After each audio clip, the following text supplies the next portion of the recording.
कैबल्य साहित्य संसद आनुकूल्य यशस्वी प्रधानमंत्री जन्मदिवस को कैबल्य आशीर्वाद दिवस रूपे पालन कर कार्यक्रम धवलेश्वर सारस्वत आश्रम और कटक चंडी मंदिर में धूमधाम पालन कर धवलेश्वर सारस्वत आश्रम में आध्यात्मिक सभा आयोजन कर आश्रम परिसर में वृक्षपूजन चारारोपण और मातृपूजन कर आध्यात्मिक कविता आसर और आलोचना चक्र को भारतीय जनता पार्टी राज्य कार्यकारिणी सदस्य श्री ललाटेन्दु बड़ू समाजसेवी और आध्यात्मिक प्रवक्ता उद्घाटन कर विकसित भारत और विश्वगुरु प्रधानमंत्री कार्यधारा संपर्क में वर्णना करते मुख्य अतिथि भाव श्री मानस चैतन्य सभापति धवलेश्वर सारस्वत आश्रम योगदान कर धर्म निरपेक्षता और मानववाद भारतीय दर्शन बोली मतव्यक्त करते मुख्य वक्ता भाव प्राध्यापक शेख कलीमुल्ला प्रधानमंत्री आदर्श विचारधारा संपर्क में टिप्पणी करते अनुष्ठान प्रतिष्ठाता डॉक्टर संग्राम केसरी सामंतराय अध्यक्षता कर प्रत्येक भारतीय आशीर्वाद प्रधानमंत्री को सताय करने सहित आध्यात्मिक विचार विश्ववासी को मार्गदर्शन प्रदान कर सम्मानित अतिथि भाव ब्रह्मानंद महांती अजय कुमार पंडा भगवती खटुआ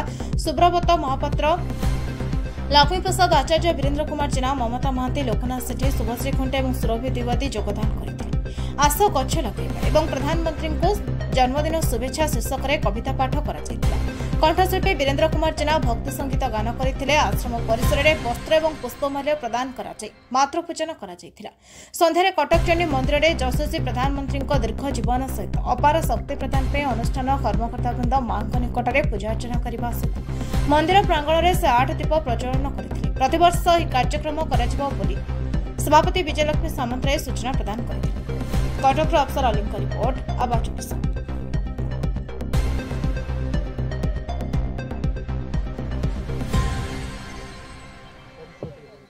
मानस चैतन्य महाराज अध्यक्ष धवलेश्वर सारस्वत आश्रम आज ये आश्रम रे पालित होउची आमर विश्वविजयी बरपुत्र भारतर यशस्वी प्रधानमंत्री श्रीजुक्त नरेंद्र मोदींकर जन्मदिन। ई जन्मदिन रे आमे माने तांकर स्मृतिचारण करने संगे संगे वर्तमान सांप्रतिक परिस्थिति रे सी केमती विश्वर विभिन्न विरोधी मानकर सम्मुखीन होउची भारतवर्ष एवं प्रधानमंत्री नरेंद्र मोदी से कथा को लक्ष्य करिबा। इठी भारतवासी को मु ये वार्ता देवी जे धर्म मत जाति सबु निर्विशेष रे ऊर्ध्व को उठिकी राष्ट्र होची परम धर्म आमे एक कथा शिक्षा करिबा। मानववाद होची परम धर्म तेणु धर्म को लेकिरी भारतवर्ष पुणी जमती विभाजित न हो जाए पुणी जमती पराधीनता न हराए से कथा को लक्ष्य करिबा एवं धर्म मत निर्विशेष रे ऊर्ध्व को उठिकी जो भारतवर्षर संविधान रे आमर पूर्व सूरी माने जो धर्म निरपेक्षता शब्द को पुरैचंती सेथिरे उद्बुद्ध हवा आउ देश गठन रे जाति गठन रे निजको सामिल करैबा अधिकार होची नागरिक मानकर संविधान प्रदत्त किंतु ये अधिकार को पाइबा को हेले देश प्रति कर्तव्य रही अधिकार और कर्तव्य परस्पर परिपूरक तेणु ये कथा को लक्ष्य करिबा जाति ठू धर्म ठू ऊर्ध्व को जिबा धर्म को लेकिरी जेमती देश विभाजित न हो से कथा को लक्ष्य करिबा। भारत माता की जय वंदे मातरम। भारतीय जनता पार्टी राज्य कार्यकारिणी सदस्य आज आम समस्तंकर एवं विश्वर लोकप्रिय नेता जे कि भारत वर्षर प्रधानमंत्री अच्छा परिका वर्तमान श्री नरेंद्र भाई मोदींकर 75तम जन्मदिवस यही महान व्यक्तित्व महान व्यक्ति आज सारा विश्व रे केते जे लोक तंकर जन्मदिवस पालन करुथिबे ठिकाना नहीं तार कारण होची से विश्व को भारत को आम समस्त मानव समाज पई तंकर संपूर्ण जीवन समर्पण करिसेंती। तांकर कार्यशैली तांकर विचारधारा तांकर राजनैतिक जीवन आम समस्त एक आदर्श ही रहिबो।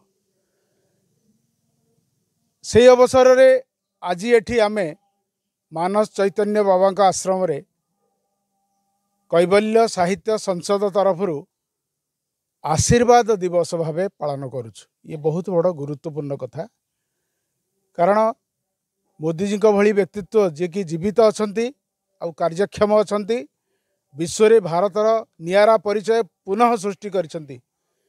भारत को विश्वगुरु मानिबाकू विश्व अबिका बाध्य होबाकू जाउची, एई परिचय नरेंद्र मोदीजी देले।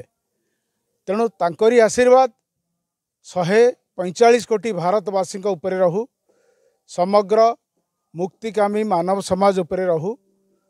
से कैवल्य साहित्य संसद आह्वान करुच्ची समस्त को आज नरेंद्र मोदी जी को जन्मदिवस को आशीर्वाद दिवस भाव समस्ते पालन करंतु। विश्व एई भली संत मानकर एई भली साधु व्यक्तित्वंकर आशीर्वाद सदा समाज पर पड़ू, आ साधु व्यक्ति अहरह निर्माण हुंतु। कारण मोदी तो अच्छा है, लेकिन हमारे गांव का मोदी कौन है, शहर का मोदी कौन है, गली का मोदी कौन है? हर गली, हर गांव, हर शहर में मोदी जैसा व्यक्तित्व आना चाहिए, नेतृत्व लेना चाहिए देश के लिए। सही कारण आमर आशीर्वाद मोदी ठारू आम कामना करुचु। आसंतु समस्ते मोदीजी जन्मदिवस को कैवल्य साहित्य संसद अनुकूल डॉक्टर संग्राम सामंतराय जो विचार रखिंट से विचार को आगू को नहीं आशीर्वाद दिवस भाव समस्त पालन करवा। धन्यवाद। संग्राम केशरी सामंतराय, प्रतिष्ठाता और संपादक कैवल्य साहित्य संसद। आज कैवल्य आशीर्वाद दिवस आम पालन करुछु। भारतर यशस्वी प्रधानमंत्री नरेंद्र मोदी आज 75तम जन्म जयंती जन्मदिन एवं यही अवसर में आज विश्वकर्मा पूजा नवभारतर विश्वकर्मा बोली आमे तांको ग्रहण करुछु। भारतर विभिन्न दिगरे तांकर समाज सेवा, साहित्य, भाषा, कला, संस्कृति एवं सांविधानिक गुरुत्व विभिन्न कार्य तांकर अवदान रही। जेते कहले भी तांको विषय कम हेबो। तांकर एही भली गरिमामय व्यक्तित्व एवं न्यायवंत व्यक्तित्व पई आज कैवल्य साहित्य संसद तांको जन्मदिन को पालन करुछु। तांको जन्मदिन को आमे आशीर्वाद दिवस रूपे पालन करुछु। भारतर प्रत्येक राज्य यहाँ को आशीर्वाद दिवस रूपे पालन करबा पई हमर निवेदन रहउछि। एही अवसर आज समग्र दिन सारा आमे वृक्षरोपण कलु एवं विभिन्न रोगी मानक आमे फल बंटन कलु एवं अनाथ आश्रम रे आमे वस्त्र प्रदान कलु एवं वर्तमान दीपदान करुछु। एई दीपदान भितर आमे आध्यात्मिक संस्कृति को उजागर करुछु। जो व्यक्ति चरित्र भितर सदा सर्वदा तांको जीवनर प्रारंभिक भावरु वर्तमान पर्यंत आध्यात्मिक संस्कृति को उजागर करबा पई से कार्य करिसंती। सेही कार्य को आमे समग्र भारत रे विच्छुरण करबा पई एई कार्यक्रम करुछु। आज दीपदान करुछु। से शतायु हुवंतु एवं तांकर जो मोहनीय कार्यधारा रही अब्याहत रहू। जगन्नाथ एवं माँ कटक चंडींकर परम कृपारू तांकर शक्ति मिलू, ऊर्जा मिलू एवं से भारत को विश्व गुरु हिसाब से प्रतिपादन करंतु एवं श्रेष्ठ व्यक्तित्व ही चिरकाल